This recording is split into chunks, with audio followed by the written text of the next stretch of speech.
మార్చి 16 నుంచి Telangana assembly budget సమావేశాలు ప్రారంభం కానున్న నేపథ్యంలో బడ్జెట్ కేటాయింపులపై కసరత్తు దాదాపు పూర్తయింది.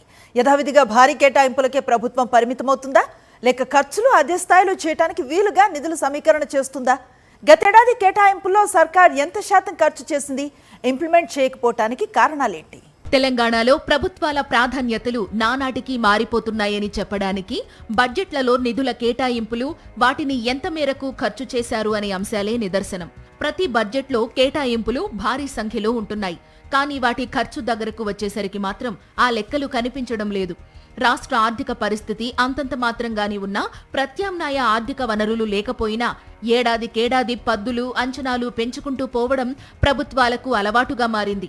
ప్రతి ఏటా బడ్జెట్ సమయంలో కొత్త పథకాలు, కార్యక్రమాలను ప్రకటించి వాటికి భారీ స్థాయిలో కేటాయింపులు చేస్తూ వస్తున్నారు. ఆ తరువాత నిధుల్లేక వాటిని పక్కన పడేయడం మామూలైపోతోందని ఆర్థిక రంగ నిపుణులు విశ్లేషిస్తున్నారు. రేవంత్ రెడ్డి ప్రభుత్వం 2025-26 ఆర్థిక సంవత్సరానికి భారీ బడ్జెట్ను ప్రవేశపెట్టింది.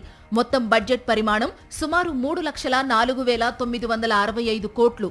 పలు కీలక రంగాలకు కేటాయింపులు ఘనంగానే ఉన్నప్పటికీ ఆయా కేటాయింపుల్లోని నిధుల ఖర్చు మాత్రం ఆశించిన స్థాయిలో లేదని, కొన్ని శాఖల్లో సగానికి సగం కేటాయింపులు కూడా ఖర్చు రూపంలో కనిపించడం లేదనే చర్చ సెక్రటేరియట్ వర్గాల్లో జరుగుతోంది. రాష్ట్ర ప్రభుత్వానికి వచ్చే ఆదాయం జీతాలు, వడ్డీలు చెల్లించడానికి సరిపోతుందని అధికారులు చెబుతున్నారు.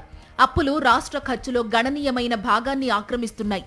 ఇదే సమయంలో సంక్షేమ పథకాల కోసం పెద్ద మొత్తంలో నిధులు కేటాయించడం ఆర్థిక ఒత్తిడిని పెంచుతోందని ఆర్థిక శాఖ అధికారులు అంటున్నారు. బడ్జెట్ పరిమాణం భారీగా ఉన్నప్పటికీ నిధుల సమీకరణ, అప్పుల భారం, వడ్డీల చెల్లింపులు, జీతాల చెల్లింపులు, సంక్షేమ హామీల అమలు కలిపి ప్రభుత్వంపై ఆర్థిక భారం అసాధారణంగా పెరిగిందని అధికారులు అంటున్నారు. వాస్తవానికి దగ్గరగా బడ్జెట్ రూపకల్పన జరిగిందంటూ ప్రభుత్వాలు చేసే ప్రకటనలు కేవలం ప్రకటనలకే పరిమితమవుతున్నాయని ఆర్థిక రంగ నిపుణులు విమర్శిస్తున్నారు. ఈ విమర్శల నేపథ్యంలో వచ్చే ఆర్థిక సంవత్సరంలో కేటాయింపులు, వాటి అమలు వాస్తవానికి దగ్గరగా ఉండేలా రేవంత్ ప్రభుత్వం తగిన జాగ్రత్తలు తీసుకుంటుందేమో చూడాలి.